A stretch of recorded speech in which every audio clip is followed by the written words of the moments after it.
Well,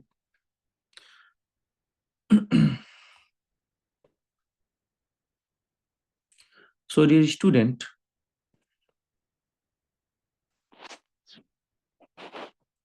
today we are going to learn a new concept, and after that, we will have a discussion over a topic. Okay. So, very first, we will learn a new topic, and that is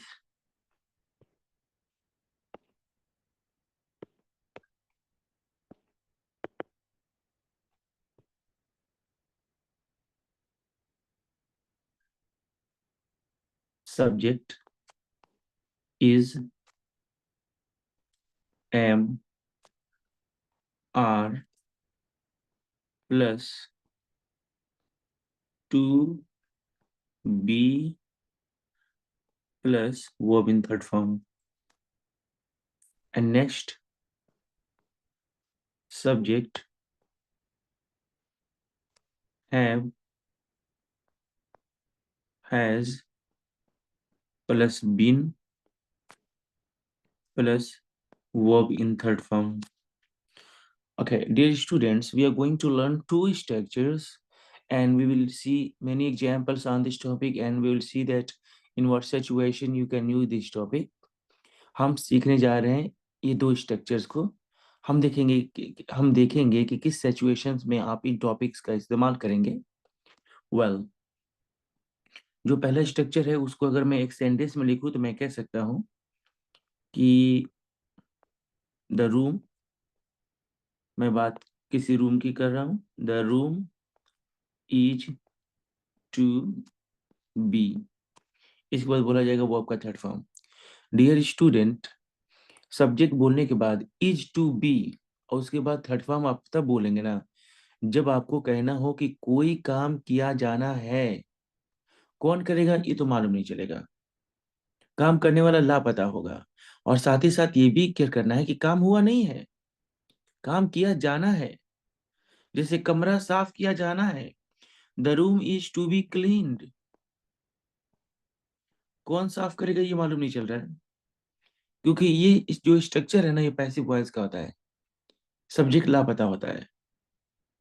the room is to be cleaned, कमरा साफ किया जाना है।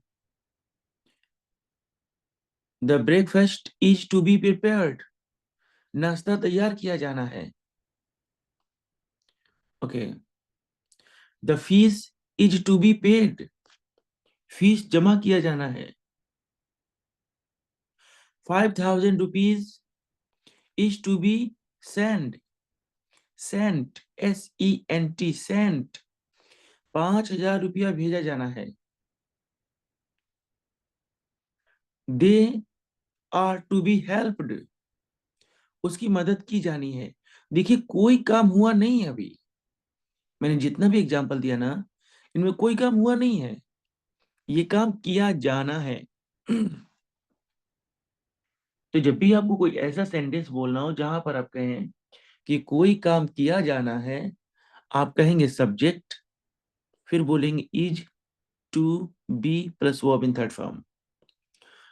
एक नया mobile खरीदा जाना है, a new mobile is to be bought. आज लेसन नंबर 11 पढ़ाया जाना है, lesson number 11 is to be taught today. Lesson number 11 is to be taught today.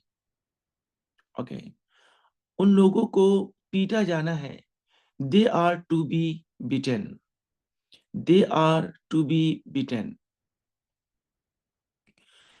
If I talk about the second structure, अगर हम दूसरे स्ट्रक्चर के बारे में बात करें जहां सब्जेक्ट हैव या had been plus third form, तो इसका मतलब होता है कि कोई काम हो गया है। आप देख रहे हैं पहला स्ट्रक्चर क्या कहता है कि किया जाना है, और दूसरा क्या बोल रहा है कि कर दिया गया है। एग्जाम्पल में देखिए, the room has been cleaned. The room has been cleaned का मतलब पता है, इसका मतलब हुआ कि कमरा ये साफ किया जाना है। सॉरी, कमरा साफ कर दिया गया है। The room has been cleaned का मतलब हुआ कि कमरा साफ कर दिया गया है। हाँ। They are to be invited for dinner, पता है क्या मतलब हुआ इसका? मैंने एक बार मैं एक बार और बोल दो। They are to be invited for dinner, उन्हें दावत पर बुलाया जाना है। उन्हें दावत पर बुलाया जाना है, यानी अभी ये काम किया जाना है, अभी उन लोग को बुलाया नहीं गया है। लेकिन वही आपको कहना हो, the room, they have been invited for dinner. They have been invited for dinner, पता है क्या मतलब हुआ? उन लोगों को दावत पर बुलाया गया है। उन लोगों को दावत पर बुलाया गया है। इसी तरीके से कुछ और एग्जांपल्स देखिए।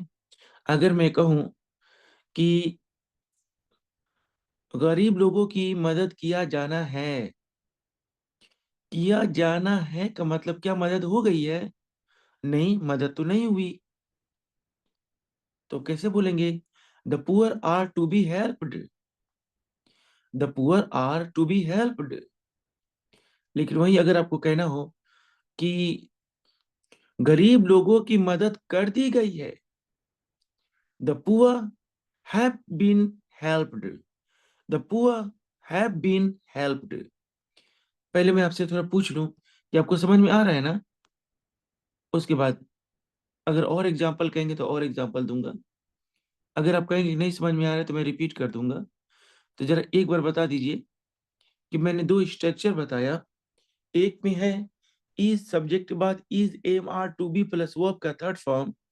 इसका मतलब होता है कि कोई काम किया जाना है, काम करने वाला लापता होगा। दूसरा स्ट्रक्चर है सब्जेक्ट हैव बीन या हैज बीन के साथ वर्ब का थर्ड फॉर्म।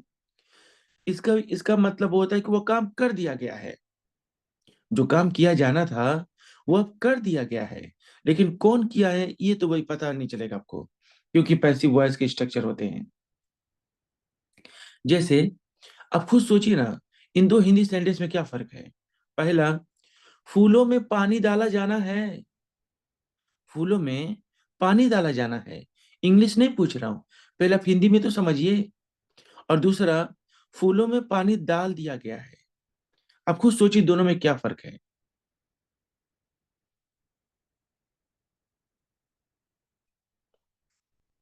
ठीक है। एक साहब पूछ रहे हैं बी का क्या मतलब है, अभी मैं बताऊंगा उसको। फिलहाल जो मैं कह रहा हूं एक बार पहले उसको क्लियर कर लीजिए कि फूलों में पानी डाला जाना है और फूलों में पानी डाल दिया गया है, दोनों में क्या फर्क है? एक में काम हुआ ही नहीं और दूसरा में काम हो गया है। अच्छा, एक एक अलग से एग्जांपल लेते हैं। एक अलग से एग्जांपल लेते हैं कि बच्चों को लेसन नंबर 10 पढ़ाया जाना है। बच्चों को लेसन नंबर 10 पढ़ाया जाना है। और जरा दूसरा सुनिए, बच्चों को लेसन नंबर 10 पढ़ा दिया गया है। बच्चों को लेसन नंबर 10 पढ़ा दिया गया है। आप मतलब समझ रहे हैं ना दोनों में क्या फर्क है? जब काम अभी किया जाना है तो आप कहेंगे थोड़ा मेरा गला बैठ गया है आजकल, बहुत ज्यादा बोलना पड़ रहा है, हर बैच में लेक्चर देना पड़ रहा है। ओके, उम्मीद है कि आपको मेरी बात समझ में आ रही होगी। हाँ, तो मैं कह रहा था कि अ, क्या एग्जाम्पल था भूल गए, कोई बात नहीं। तो आप समझ गए ना कि जब काम किया जाना है तो बोलेंगे is am are to be plus verb का थर्ड फॉर्म, और वही कर दिया गया है तो हैव बीन के साथ वर्ब का थर्ड फॉर्म। वेल,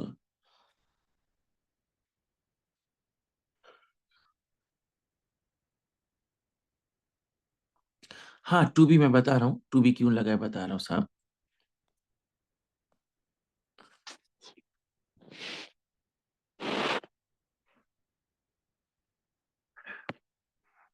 एक एग्जांपल है, और ये है आई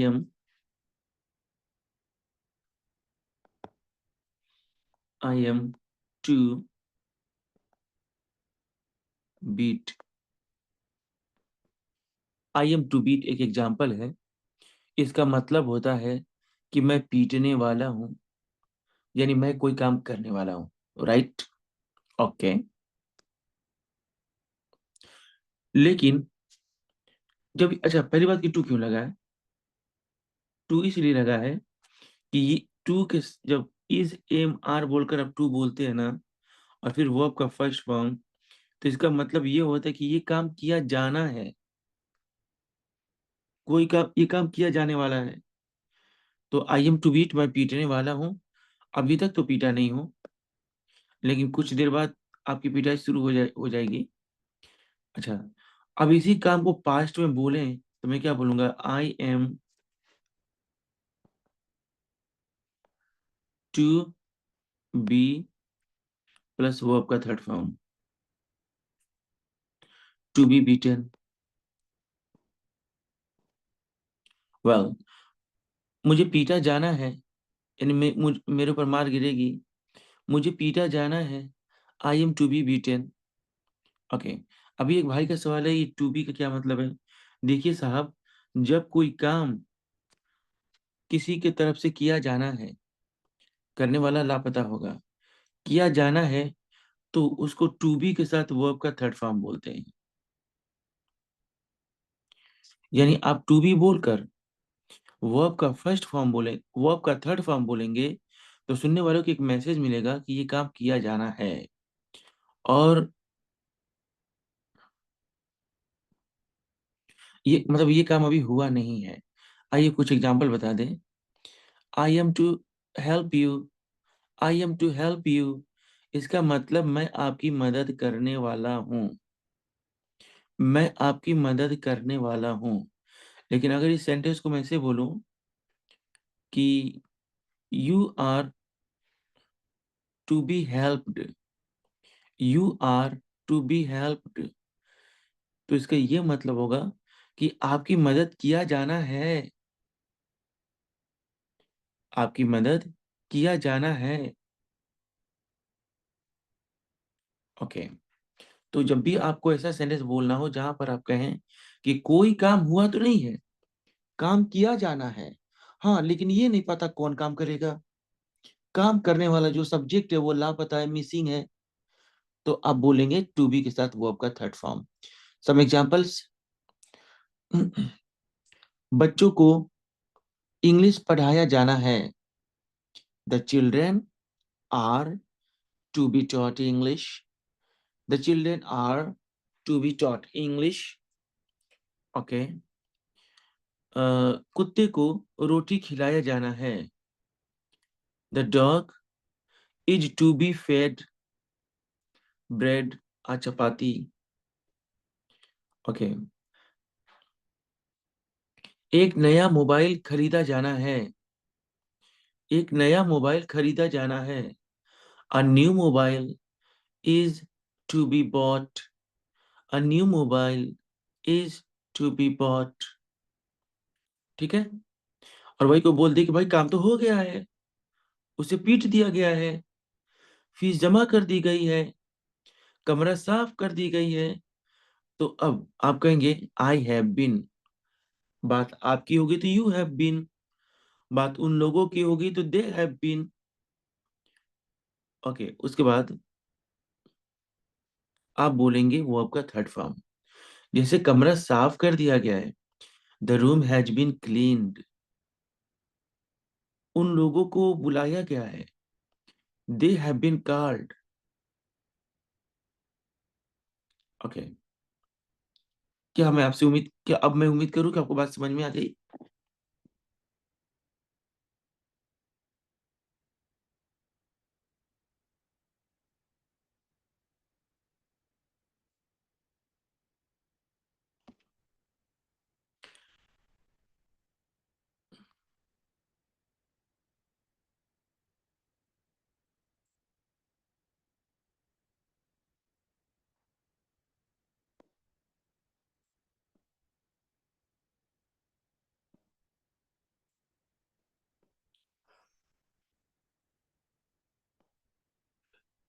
ठीक है, आपने कहा कि आप लोगों को बात समझ में आ गई।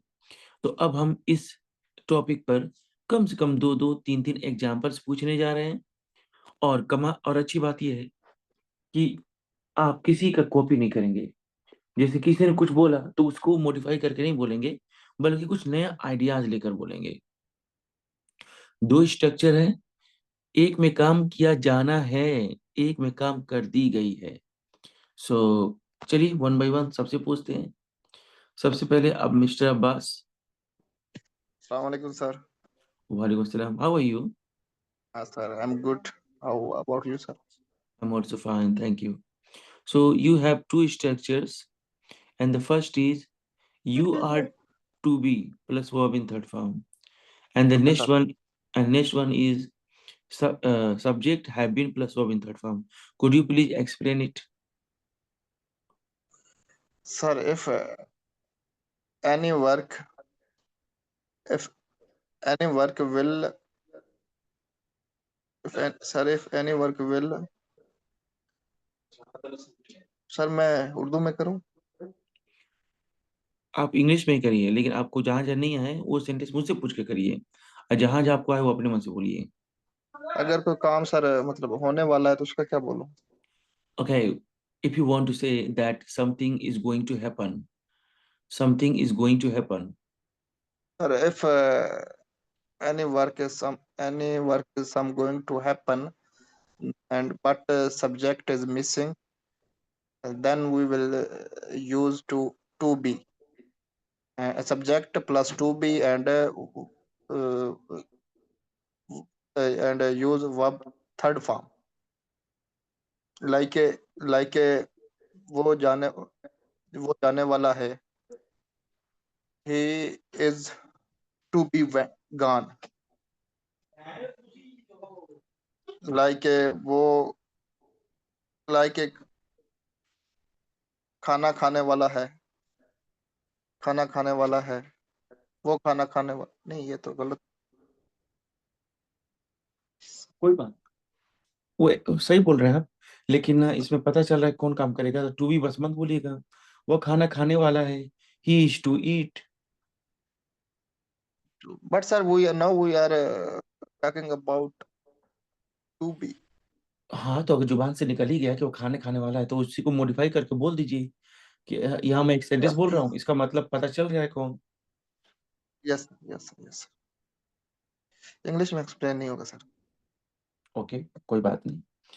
कंसेप्ट समझ में आ गया? वैसे समझ में आ गया sir.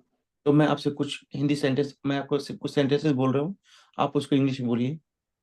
Ji sir, you may ask. मुझे पीटा गया है। कहिए आई हैव बीन मुझे पीटा गया है, I beaten. Have been beaten. Beaten. I have been beaten. Beaten beaten. Beaten. पीटना का बीट होता है ना, थर्ड फॉर्म में बीटन कहते हैं। जी यस, बीटन। कमरा साफ कर दिया गया है। The room has been cleaned.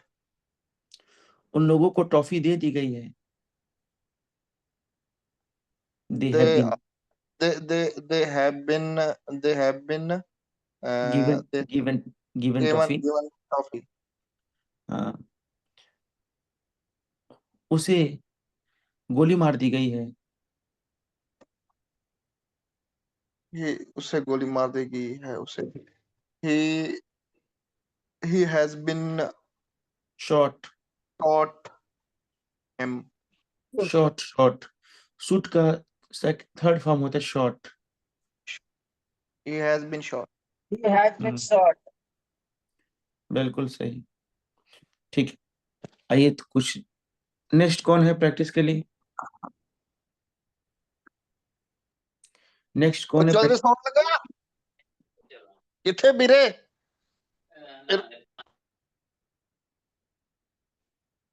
Next कौन है? वालेकुम। आपको दो स्ट्रक्चर पढ़ाया गया है। Subject is am are, to be plus verb in third form, और subject have been plus verb in third form.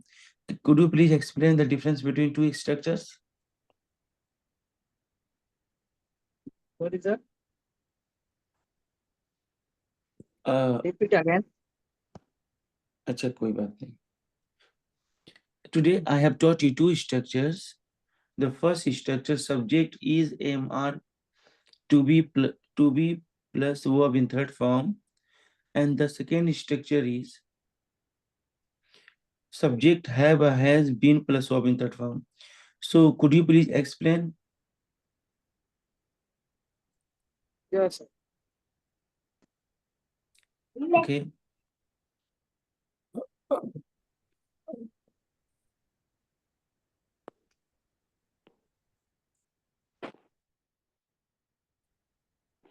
बताएं सर कि किस सिचुएशन में वो टॉपिक इस्तेमाल होगा.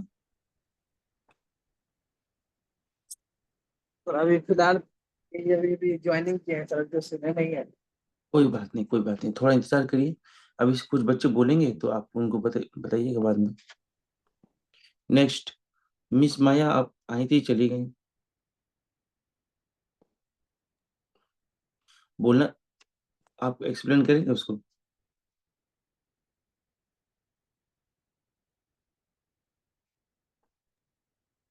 सर मैं अभी ज्वाइन की, आधा घंटा बाद, 25 आपको मिनट सुन. बाद अभी जस्ट. अच्छा कोई बात नहीं. तो बाकी जो लोग टाइम से ज्वाइन हो गए थे वो एक्सप्लेन करें ताकि उनकी जुबान पर ये बात चढ़े. Habibullah. Yes sir, Gulzar Waris sir. हाँ जी, गुलजार वरिस. यस बताएं. Sir. First first First, explain then tell me first, क्या. yes sir. First structure I can explain the first structure.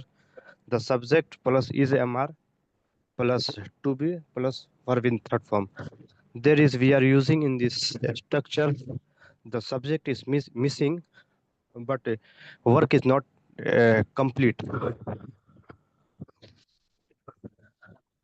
So I think, for example, in going, work is not completed. Maybe some examples. The uh, the room is to be cleaned. The room is to be clean. Then second example, the the money the money is spent.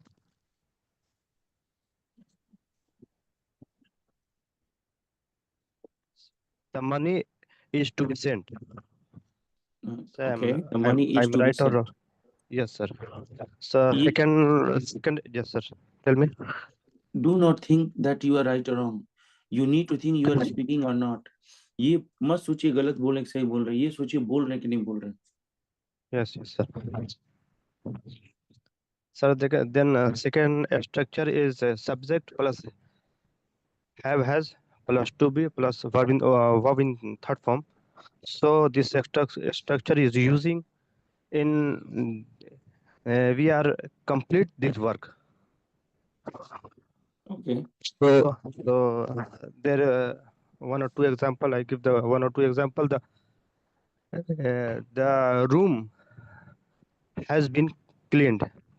I think कमरा साफ कर दिया गया है.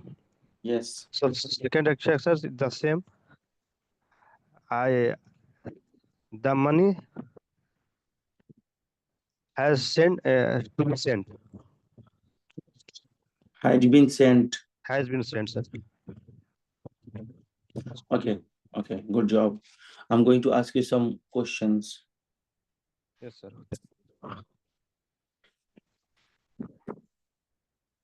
बच्चों को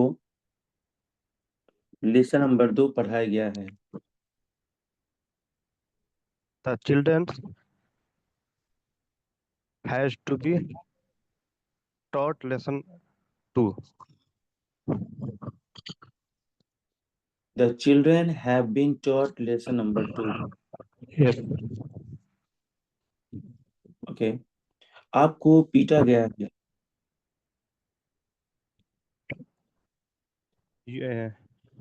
You have been beaten. Good job. Who is next?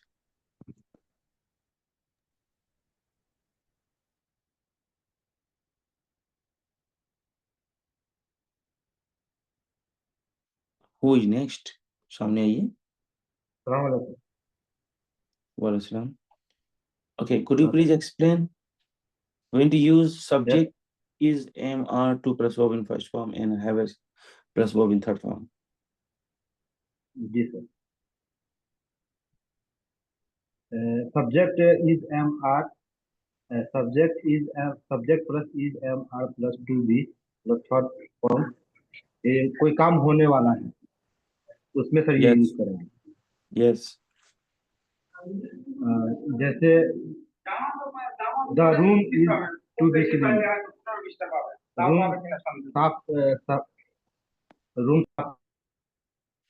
माफ करिए, आप बीच में आपको मुझे अनम्यूट करना पड़ा। आपके बैकग्राउंड से बहुत शोर आ रहा है सर, समझ नहीं आ रहा कि आप क्या बोल रहे हैं। अभी कुछ देर बाद जब थोड़ी खामोशी हो जाएगी तो आइएगा, मैं आपको फिर से प्रैक्टिस कराऊंगा। Well, next Haseeb.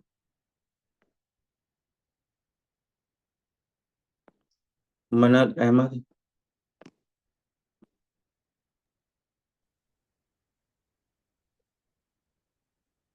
Hello, Assalamualaikum. Walaikum salam. So today I taught two structures. Did you get it? नहीं सर, हमने बिल्कुल अभी बस 5 मिनट भी नहीं हुआ ज्वाइन किया, मुझे नहीं पता आपने क्या पढ़ाया। कोई बात नहीं, ये प्रॉब्लम के कुछ और लोग हैं, मैं एक बार फिर से बोल दे रहा हूँ। हाँ सर, मेरा भी सेम प्रॉब्लम। कोई बात नहीं, ये देखिए अभी जो जिनसे बात हो रही थी, जी अभी मैं आपसे पूछूं कि क्या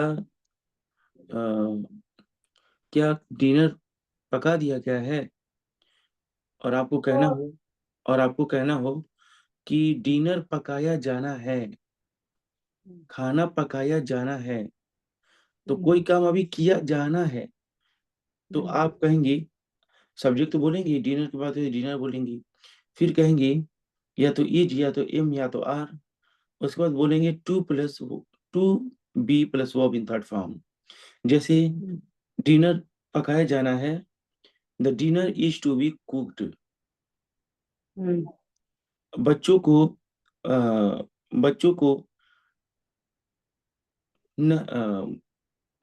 को पीटा जाना है, the children are to be beaten. Okay, fees जमा किया जाना है, the fees has to be paid. Well, उन लोगों को यहाँ बुलाया जाना है, they are to be called here. तो जब भी आपको कहना हो कि किसी काम को किया जाना है, कौन करेगा ये तो मालूम नहीं चल रहा है, किसी काम को किया जाना है, तो आप उसका नाम लेंगे, फिर कहेंगे इज टू बी, फिर बोलेंगे वर्ब का थर्ड फॉर्म। ओके, वही मैं सर ये अगर आप थोड़ा इसको दोबारा इंग्लिश में बता दें तो हम नेक्स्ट टाइम आपको इंग्लिश में एक्सप्लेन करने की कोशिश करेंगे। ग्रेट जॉब, यही तो मैं सोच रहा था। वेल, एक बार पहले ये वाला पहले हिंदी में बोल दें, क्योंकि कुछ लोग ये दोनों सुने नहीं है। ये वाला तो हो चुका है, अभी वाला अभी मैं कह रहा था कि कोई काम किया जाना है, तो आप कहेंगे ये subject is am are to be plus verb का थर्ड फॉर्म। लेकिन अगर हो गया हो तो, जैसे पहले मैं आपसे कहा कि कमरा साफ हो गया, तो आपने कहा नहीं कमरा साफ किया जाना है। अब 5 मिनट बाद आके बोल रहे हैं आप, सर कमरा साफ कर दिया गया है, फूलों में पानी डाल दिया गया है, पुलाव पका दिया गया है, मोबाइल रिचार्ज कर दी गई है, हाँ, और बच्चों को यहाँ बुला दिया गया है, फैन ऑन कर दिया गया है। कोई काम कर दिया गया, कौन करेगा, कौन किया, ये तो मालूम नहीं चलेगा। कैसे बोलेंगे? बच्चों को यहाँ बुला दिया गया है, the children are invited here, are called here. फूलों में पानी डाल दिया गया है, द फ्लावर्स आर, फूलों में पानी डाल दिया गया है, the flowers have been watered. मिठाइयाँ बांट दी गई हैं, the sweets have been distributed. Okay, तो कोई काम किया जाना है, तो structure number 1 is am are to be plus verb का थर्ड फॉर्म। अब कोई काम कर दिया गया है तो हैव बीन के साथ वर्ब का third form. Well, so someone asked me that how to explain in English that when to speak subject is am are to be plus verb in third form. Okay, so I'm going to explain in English, and this is the most commonly used in our day-to-day life. This topic is not rare, but these topics are most commonly used in our day-to-day life. Okay, so when to speak, subject is MR plus 2B plus verb in third form. We use this structure when you want to say that something is to be done. Something is to be done. But you are not going to understand that who is that man who is going to do that work. You will never know who is that subject. Okay, in this situation, you will say subject is MR plus 2B plus verb in that form. Okay.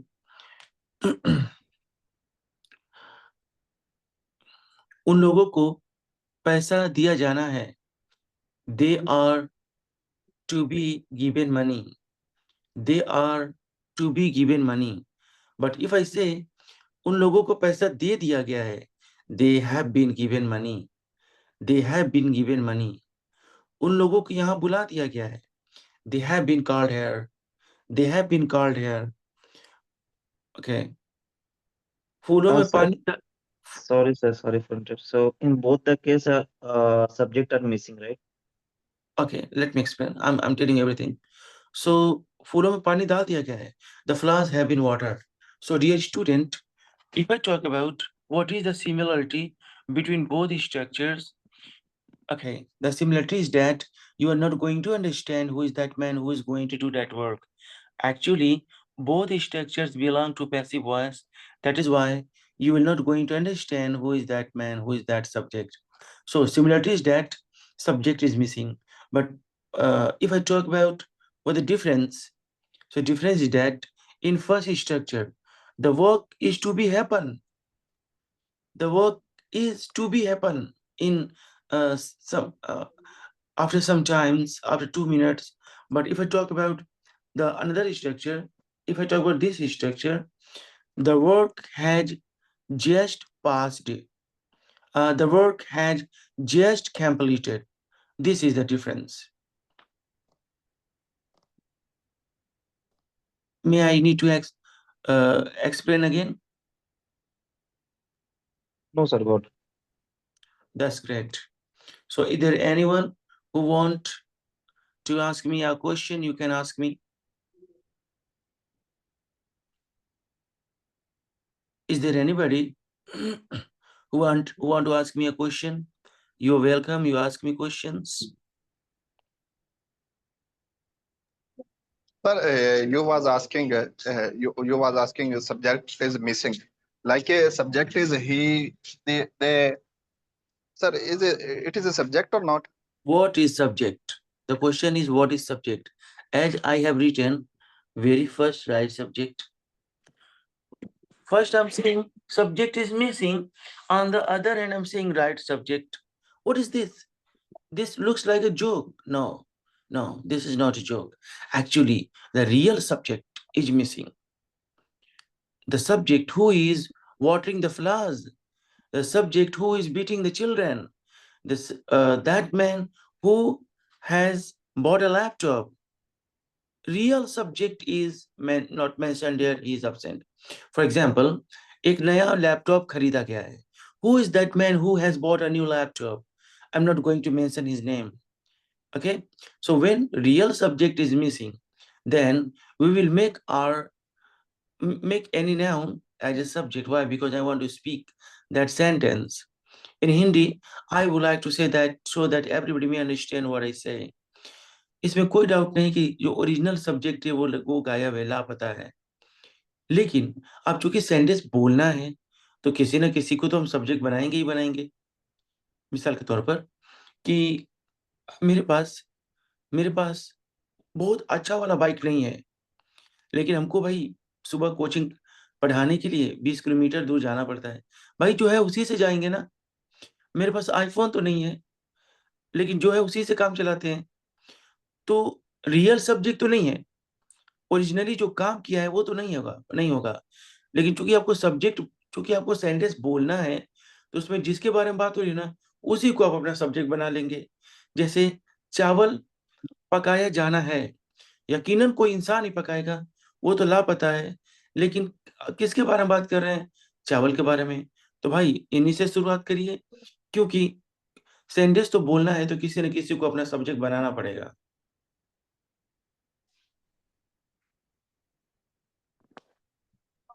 इसमें sir do you अगर वो खाना खाने वाला है, इसमें so subject so subject yes yeah, he is to eat. This is active voice. He is to eat.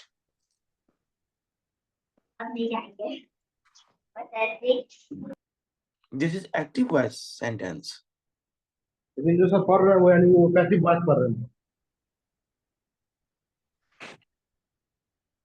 Sir जो हम लोग ये पढ़ रहे हैं ना वो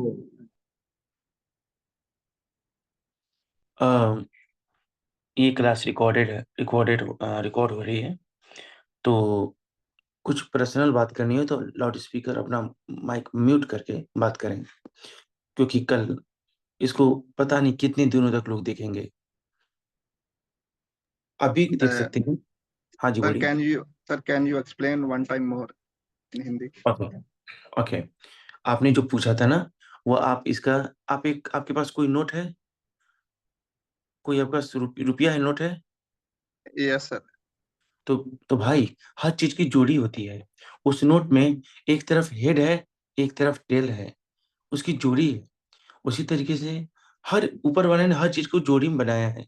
दिन और रात, जिंदगी और मौत, मर्द और औरत, जमीन और आसमान, नर्क और ये स्वर्ग। उसी तरीके से ना ये जो सेंटेंसेज हैं इनकी भी जोड़ी हैं। एक है एक्टिव वॉइस, एक है पैसिव वॉइस। ये दोनों एक ही चीज है, बस एक में पता चलेगा किस काम को कौन किया है, दूसरे में नहीं मालूम चलेगा। तो मैं एक एग्जांपल के जरिए आपको समझा रहा हूँ। मैं आपको पीटने वाला हूँ, जाहिर हो गया मारेगा कौन? मैं मारूंगा। I am to beat you, I am to beat you. इसी का पास्ट वाला, इसी का पैसिव वॉइस वाला वर्जन देखिए। आप पीटे जाने वाले हैं या आपकी पिटाई की जाने वाली है? You are to be beaten, you are to be beaten. Okay, मैं अपना लैपटॉप बेचने वाला हूँ। कौन बेचेगा? मैं ही बेचूंगा भाई। I am to sell my laptop, I am to sell my laptop. मेरा लैपटॉप बेचा जाने वाला है। माई लैपटॉप, मेरा लैपटॉप बेचा जाने वाला है। My laptop is to be sold, my laptop is to be sold. Do you understand? Understood sir. Sir अपनी बाइक वाले थोड़ा एग्जांपल एक बार फिर दीजिए, जो बाइक वाले दी थी। ओके, लगता है कि आपको मेरी बाइक आपको अच्छी नहीं लगी, तो आप चाहते हैं कि सर कोई बाइक गिफ्ट करें। ठीक है, मेरा दिल बहुत दरिया है, कोई गिफ्ट करता है तो हम उसको लेते हैं, मना नहीं करते हैं। आप कर सकते हैं। मैं एग्जांपल बोल रहा हूँ। मैं पाकिस्तान से मिले कोई है चांस तो मैं भेजेगा, मसला नहीं। हाँ बिल्कुल बिल्कुल, भेजिएगा, चमत भेजिएगा, लाइफ में एक बार मिलिएगा जरूर। मैं इंशाल्लाह सर। मैं अपना बाइक धु मैं अपना भाई सॉरी मैं अपना बाइक धुलने वाला हूँ। I am to wash my bike, I am to wash my bike. अच्छा, मेरा बाइक धुला जाने वाला है, मेरा बाइक धुला जाने वाला है। My bike is to be washed, my bike is to be washed. Okay, मैं अपना बाइक बेचने वाला हूँ। I am to sell my bike, I am to sell my bike. मेरा बाइक बेचा जाने वाला है। My bike is to be sold, my bike is to be sold. सम, हाँ जी, समझ गया। इसका मतलब है जो बंदा काम करने वाला है वो मिसिंग है इसमें। मिसिंग है। एक यस। बैंक है, कैनरा बैंक। पता नहीं दूसरे दूसरे एप्लीकेशन में चीज आता है कि नहीं आता है। तो उसमें जब किसी को पैसा भेजना होता है ना, तो फाइनल कंफर्म करने से पहले, जैसे मुझे आपको 1,000 रुपये भेजने हैं, तो अभी भेजने से पहले लास्ट में कहता है कंफर्म करो। करने से पहले ऊपर हेडिंग लिख रहता है to be paid, to be paid, और अमाउंट लिखता है 1,000 जितना भी हो, और नीचे कहता है कंफर्म। तो ये जानते हैं ये क्या होता है टू बी पेड? क्यों लिखता है टू बी पेड? मतलब ये भेजने वाले हैं। हाँ, भेजा जाना है, भेजा नहीं गया है। यस, टू ये बी भेजने टू वाला। हाँ, टू यस बी के यस। साथ अगर थर्ड फॉर्म तो पूछता है कि 1,000 भेजा जाना है ना, क्योंकि सब्जेक्ट उसमें कौन भेजेगा ये तो उसको पता नहीं है, वो तो एक मशीन है। तो इसीलिए वो पैसिव वॉइस में बोल रहा है कि 1,000 रुपये भेजा जाना है या 5,000 रुपये भेजा जाना है, आपको कंफर्म कर देंगे तो चला जाएगा। टू बी पेड मतलब ये काम किया जाना है। अब इसी के पहले चूंकि मैं सब्जेक्ट मेंशन कर रहा था, तो मैं कहूँगा यू आर टू बी, या he is to be, she is to be, I am to be kidnapped. अच्छा, आप बताइए इसका मतलब क्या हुआ? I am to be kidnapped. मैं किडनैप, अगवा होने वाला हूँ। बहुत मुझे किडनैप किया जाने वाला है। अभी से ही बोले कि मेरा किडनैप किया जाने वाला है। लेकिन अगर मैं ही करने वाला हूं तो मैं कहूंगा I am to kidnap, I am to, ये बी नहीं रहेगा जब, और ये थर्ड फॉर्म बन जाएगा first form, I am to kidnap.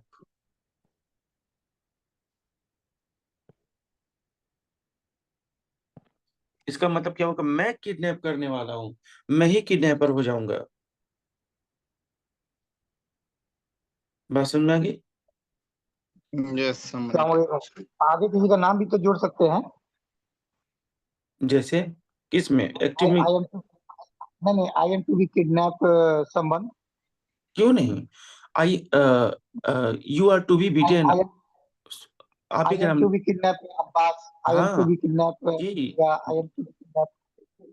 जी बिल्कुल। मैं बोल रहा हूँ, सुन लीजिए। I am to be cheated, मुझे धोखा दिया जाने वाला है। I am to be killed, मुझे जान से मारा जाने वाला है। I am to be harassed, मुझे परेशान किया जाने वाला है या मुझे तंग किया जाने वाला है। I am to be rewarded, मुझे इनाम दिया जाने वाला है। कौन देगा ये नहीं मालूम।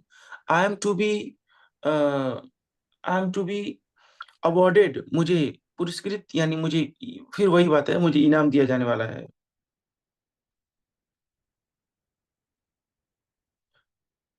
आपको, आपकी तारीफ की जाने वाली है।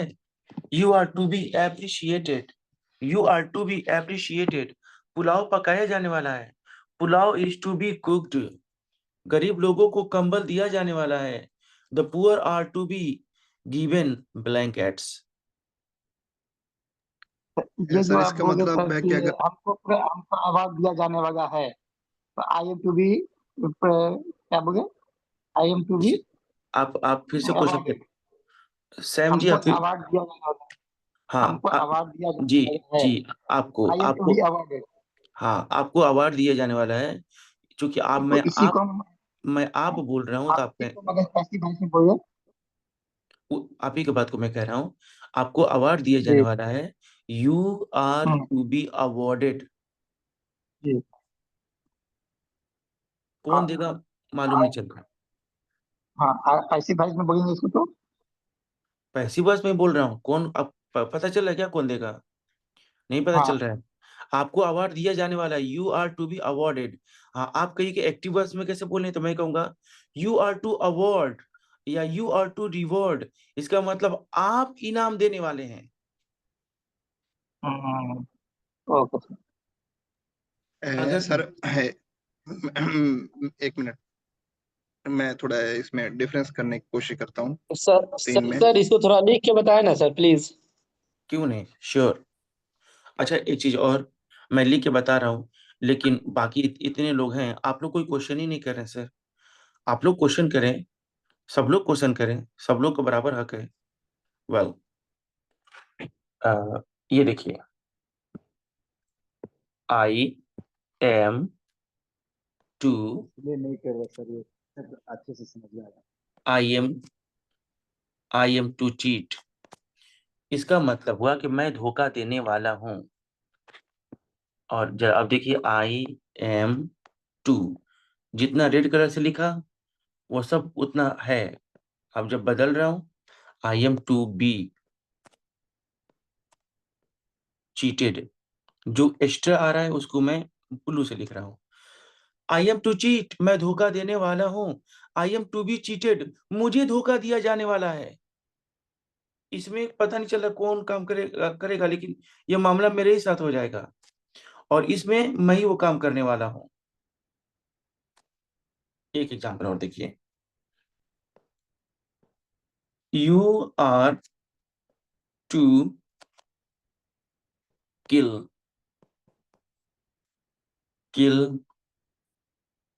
हिम। आप उसे मारने वाले हैं, आप उसे मारने वाले हैं, हाँ। लेकिन इसका जरा पैसिव वर्जन देखिए, यू आर टू, जितना जितना कॉमन है उतना ब्लू कलर से, to be killed. You are to be killed, आपको मारा जाने वाला है या आपको मार दिया जाने वाला है। इसमें मामला आप ही के साथ पेश आएगा और काम करने वाला छिप गया है। इसमें आप ही एक्टिव वॉइस है, आप ही काम कर रहे हैं। सर अगर हमको धोखा दिया गया है, आई हैव चीटेड। हाँ, एक मिनट एक मिनट एक मिनट। अब ना आप बात दूसरी तरफ लेके जा रहे हैं। अभी तक जो बच्चे पूछ रहे थे उसमें ये सेंस था कि कोई काम होने वाला है, अभी तक हुआ नहीं है। आज मैं दो स्ट्रक्चर उठाया था, एक में वो ये वाला, अब आप ये वाला पूछ रहे हैं। एक में बताया था कि ये काम हो गया है। तो जी अगर आप मुझे श्योर करें कि अब पहले वाले में कंफ्यूजन नहीं है तो अब हम दूसरे वाले में चलें। अब ये आप लोग अभी तक में हम इसके बारे में बता रहे थे। अब जो दूसरा स्ट्रक्चर मैं बताया था, सेकेंड वाले में सर हैज हैव बीन, तो सर सेकेंड वाले में हैज हैव बीन भी है, तो इसी के साथ है ना, पैसिव है, एक्टिव है, पैसिव साथ में है जी। ठीक है। अब सेकेंड में इज जाने प्लस टू प्लस बी ठीक प्लस वर्ब ठीक, थ्री है। Okay okay okay, let me explain. गुस्सा मत होइए। ये सेकंड वाला जो है ना, अब मैं इसको एक्सप्लेन कर रहा हूँ। अगर फर्स्ट वाले में आपको कोई प्रॉब्लम नहीं तो सेकंड वाला देख लीजिए। और मैं एक साथ दो दो एग्जाम्पल लिखूंगा, एक्टिव वाला भी पैसिव वाला भी, ताकि आप बातों को ठीक तरीके से समझ सकें। सर एक एक्टिव में है कि मैं कार खरीदने वाला हूँ, तो इसका होगा I am to buy car, सही है।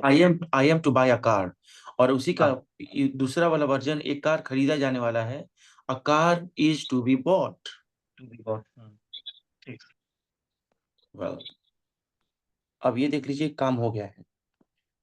I I have given I have given money.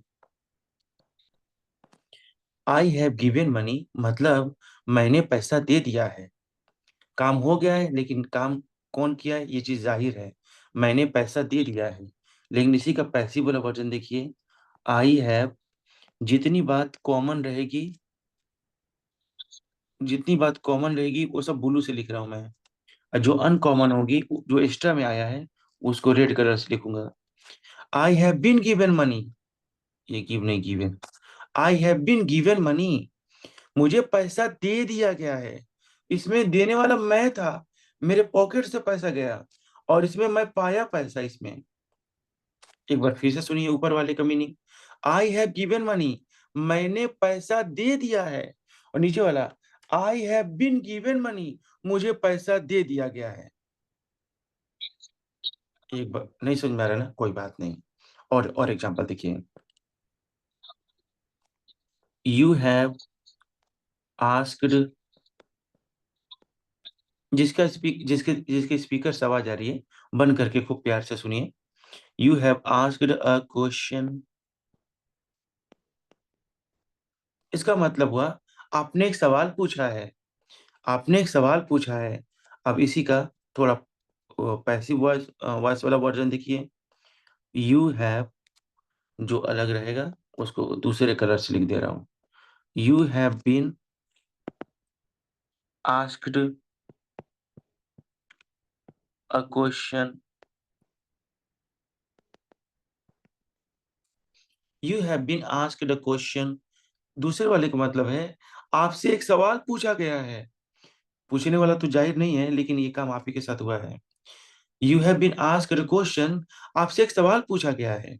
और ऊपर वाले क्या मीनिंग है, आपने एक सवाल पूछा है, इसमें आप ही पूछे हैं, लेकिन इसमें आपसे पूछा गया है, आप पूछने वाला कहीं छिप गया। बात समझ में आ रही है? Yes sir. Yes sir, yes sir, और एग्जांपल दे दें?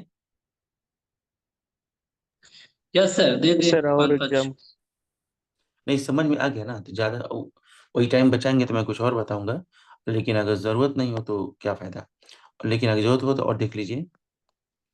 यू हैव abused मी। आपने मुझे गाली दिया है, आपने मुझे गाली दिया है। लेकिन जरा इसका पैसिव वॉइस वाला वर्जन देखिए। You have been abused। You have been abused, आपको गाली दी गई है, आप ही को गाली दी गई है।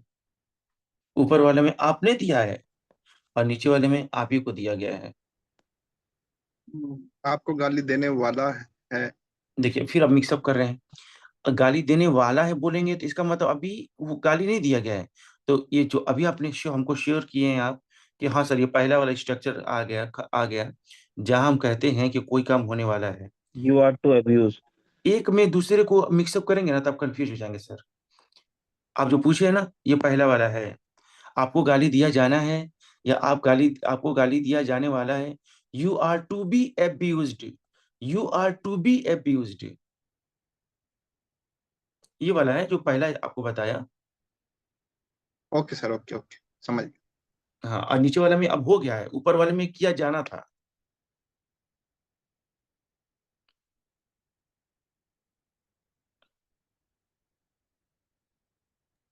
सर इसको याद के लिए हम लोग ऐसे रखें जिसमें इसमें टू आ रहा है तो इसको करने वाले जैसे जी। फॉर्मूला के लिए।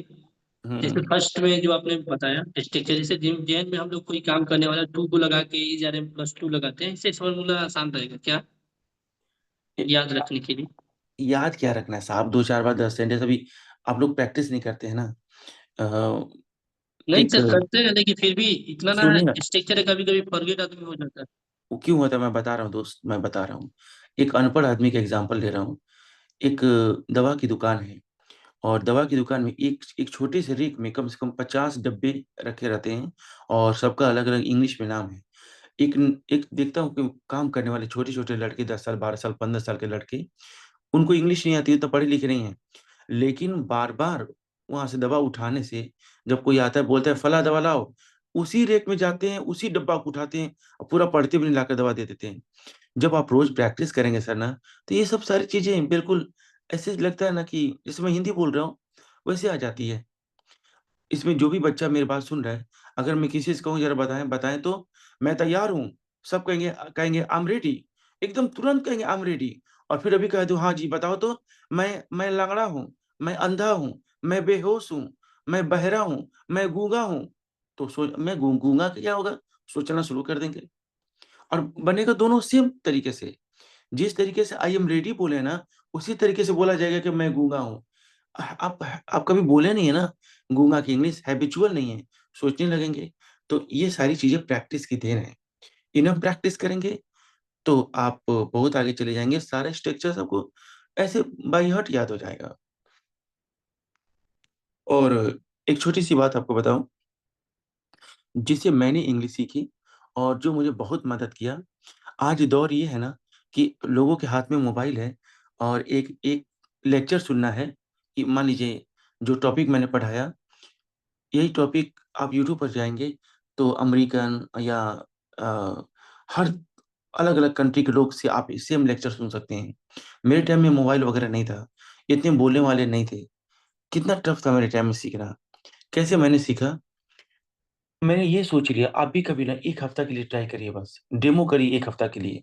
आपको अच्छा लगेगा ना तो 1 महीना करिएगा, 1 महीने बाद आपको कभी इंग्लिश पढ़ने की नौबत ही नहीं आएगी। लेकिन आप उतना टेंशन से कर नहीं पाएंगे, करेंगे तो एकदम आप आगे चले जाएंगे। क्या आपको 1 हफ्ता के लिए एक कसम खाना है, जैसे अगर आपका नाम आलम है, तो आलम आलम से कभी भी हिंदी या उर्दू में बात नहीं करेगा। आलम कभी भी कोई बात सुनेगा तो इंग्लिश में सुनेगा, और बोलेगा तो इंग्लिश में बोलेगा। देखिए ये बात मैं उन लोगों को नहीं कहता हूँ जो अभी अभी इंग्लिश लिखना शुरू किए हैं, यानी एकदम वो बेसिक नहीं जानते वो लोग। मैं उनको कहता हूँ जिनको कुछ नॉलेज है, जैसे आप लोग के पास। तो आलम ना कभी आलम से इंग्लिश में बात नहीं करेगा। मिसाल के तौर पर अभी इंडिया में ये 12:33 हो चुके हैं और ये टाइम है मेरा डिनर का। तो मेरे दिल में ख्याल आ रहा है कि चले यार खाना खाना है। तो ये कभी मत कहिए चले यार खाना खाना है, बल्कि आप कहो अपने से okay let's go, it's time for dinner. नीचे से मेरी माँ कह रही है अरे आओगे कि मैं खाना लेकर आऊं? तो माँ ने तो हिंदी बोला क्योंकि माँ बोलती है, लेकिन आपको माँ की बातों को इंग्लिश में लीजिए। अ, माँ ने जो हिंदी में कहा उसको अपने पास इंग्लिश में लीजिए। माँ कह रही है okay will you come, may I come there, will you come here, may I come there. आओगे तुम कि मैं ही वहां पर आ जाऊं? आपको कहा नहीं नहीं मैं आ रहा हूँ, डोंट वरी मैं आ रहा हूँ। माँ से तो हिंदी में बोल दीजिए जुबान से, तुरंत इंग्लिश में दिल में कहिए no no no no you don't need to come, I am coming there. हर बात इंग्लिश में। जो आपके बॉस ने बोला ए भाई इस फाइल को सेंड कर दो, बॉस बोल के चले गए, लेकिन आप उसको इंग्लिश में उनकी कमांड को इंग्लिश में लीजिए। Okay send this file as soon as possible. एक हफ्ता का डेमो करके देखिए। जो भी बोलना है अपने दिल में, अब खुद से मैं कर रहा हूँ, मैं ये नहीं कर रहा हूँ कि दूसरे से बोलो, अपने से। हर इंसान के अंदर एक दिल होता है, वो उससे बातें करता है। जो भी आप सुनेंगे आप इंग्लिश में उसको कन्वर्ट कर लेंगे। आप बाजार में सब्जी की दुकान पे खड़े हैं, एक साहब ने पूछा किसी सब्जी वाले से भाई आलू कितने रुपए किलो है? आप ये मत सोचिए आप उसको इंग्लिश में सोचिए ये क्या बोला है। What is the price of potato? वो कह रहे हैं भाई 20 रुपया पर केजी। तो आप उसको इंग्लिश में लीजिए 20 रुपीज पर केजी। तो फिर वो कहेगा कुछ कम भी है, कुछ कम भी है क्या? Is there any concession? अरे नहीं यार कम नहीं है, लेना तो लो नहीं तो आगे देखो। तो आप उसको इंग्लिश में लीजिए sorry there is no concession, if you want to take take otherwise you can go any other shop. एक हफ्ता का ट्रायल करके देखिए, आप ना बहुत बहुत डिफरेंट फील करेंगे। एक हफ्ते में आप फील होगा ना यार मुझे तो वो सारे सेंटेंसेस आते हैं जो हमको बोलना पड़ता है। और अगर आपको अच्छा लगेगा ना तो आप एक महीने में इसको कन्वर्ट कर लेंगे तो हमेशा के लिए प्रॉब्लम खत्म हो जाएगी। बस थोड़ा सा बात एक और कहूंगा आपसे। आज जो आप अपना दिन गुजार लिए हैं, सुबह जब उठे थे और अब तो सोने के टाइम हो गया है, जो आप दिन गुजारे हैं ना, इस दिन भर में कम से कम 100 सेंटेंसेस इंग्लिश के आपके सामने आए थे।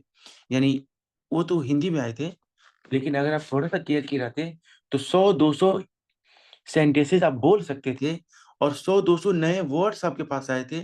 100-200 नए डिफरेंट स्ट्रक्चर आए थे। कोई किसी को डांट रहा होगा, कोई किसी को तारीफ कर रहा होगा। आपने ना अपॉर्चुनिटी को जाने दिया। कोई हिंदी बोला, हिंदी में सुना और दिल को तसल्ली पा गए। लेकिन अगर ट्रू लर्नर आप रहते तो जो भी सुने उसको गौर फिक्र करते, तो आज जितनी भी कन्वर्सेशन हुई आपके इर्द गिर्द वो सारे वर्ड्स आपको आ गए होते और डिफरेंट स्ट्रक्चर आपको आए होते। क्योंकि सब आदमी ऐसा थोड़ी बोलेगा कि मैं अच्छा हूँ, कोई कुछ बोलेगा कोई कुछ बोलेगा। आज का दिन अगर आप बस इस बात को केयर किए रहते ना तो बहुत सारे वर्ड्स और बहुत सारी स्ट्रक्चर्स आपको आए रहते। और यही चीज जब आप एक हफ्ता या एक महीना कर लेते हैं तो आम बोल चाल वाले सारे वर्ड्स, सारे स्ट्रक्चर्स, सारे सेंटेंसेस कई बार प्रैक्टिस हो जाने से वो चीज आपको आ जाती है और आप इंग्लिश में फ्लुएंट हो जाते हैं। और अगर आप ऐसा नहीं करते हैं तो वही बात है, अगर मैं कहूँ कि मैं गरीब हूँ तो सारे बच्चे कहेंगे आई एम पुअर। और वही मैं अगर कह दूं कि मैं बदनसीब हूँ, बदनसीब का क्या होता है सोचना शुरू कर देंगे। इनमें से कुछ होंगे जिनको बदनसीब की आती होगी तो वो बोल लेंगे, जिनको नहीं आती होगी सोचने लगेंगे। वही चीज है, आप हैबिचुअल नहीं हो। एक बार पढ़ लिए फिर भूल जाते हैं। डेली लाइफ में बोलो, नहीं भूलेंगे। अब बाजार में जाते हो ना भाई, इंडिया की बात कर रहा हूँ। जब मैं बाजार में जाता हूँ तो लोग अपनी दुकान के सामने छोटे छोटे बोर्ड लगाए रहते हैं और लिखे रहते हैं ये सब पैसिव वॉइस के स्ट्रक्चर है। यहाँ ताजा पनीर बेचा जाता है, यहाँ वोडाफोन का रिचार्ज किया जाता है, यहाँ अंग्रेजी दवा बेची जाती है, यहाँ सफल मटर बेची जाती है, यहाँ जड़ी बूटी बेची जाती है, यहाँ अ, जितने यहाँ इमली का कोयला बेचा जाता है। मतलब जितना दुकान में मैं जाऊंगा ना, सब लोग एक बाहर साइन बोर्ड लगाए हुए हैं, यहाँ ये बेचा जाता है, यहाँ ये बेचा जाता है, यहाँ ये बेचा जाता है। सब पैसिव वॉइस के स्ट्रक्चर है। तो आप जब आप ट्रू लर्नर रहेंगे तो देखेंगे कि यार लिखा है कि यहाँ पर वोडाफोन को रिचार्ज किया जाता है, यहाँ बिजली का बिल जमा किया जाता है। मेरे सेंटर से गुजरेंगे तो वहाँ लिखा है फर्राटेदार इंग्लिश बोलना सीखे। आपके दिल में आएगा यहाँ अंग्रेजी बोलना सिखाई जाती है, तो आप सोचेंगे कैसे बोले तो आपको आइडियाज मिलेगा। English is taught here, English is taught here, Vodafone is recharge here. तो आप एक हफ्ता तो आपको दिक्कत होगी, फिर आप हैबिचुअल हो जाएंगे। समझे मेरी बात? नहीं समझे ना, जाने दीजिए, नहीं समझे तो कोई बात नहीं। हाँ सर, समझे आपकी बात 100% समझे। तो समझे तो आज से कम आप नहीं एक हफ्ता कर सकते, तो बस 3 दिन करके देखिए डेमो। इंशाल्लाह सर फॉलो अप करेंगे। 3 दिन बाद खुद इंशाल्लाह सर। 3 दिन बाद खुद आप करेंगे, नहीं सर हम तो फॉलो करेंगे। मैंने ऐसे सीखा है, मैंने आपको अपना एक्सपीरियंस बता दिया। नहीं नहीं, सर सही है सर। एनालाइज इंशाल्लाह किया ट्राई जाएगा लाइफ करेंगे। में, इंशाल्लाह आज से एनालाइज किया जाएगा। अभी कम दिन के लिए करिए, तो उसके बाद खुद आपको उसका रिजल्ट बहुत इंस्टेंट आपको रिजल्ट मिलेगा सर। 1 महीना कर लेंगे ना, ओके सर। ओके। तो हर वो सेंटेंस आप बोल पाएंगे जो जो कॉमन लाइफ में आता है, कभी आप हेजिटेट ही नहीं होंगे। Okay sir. वेल ठीक है, आज का क्लास खत्म होता है, मिलते हैं कल।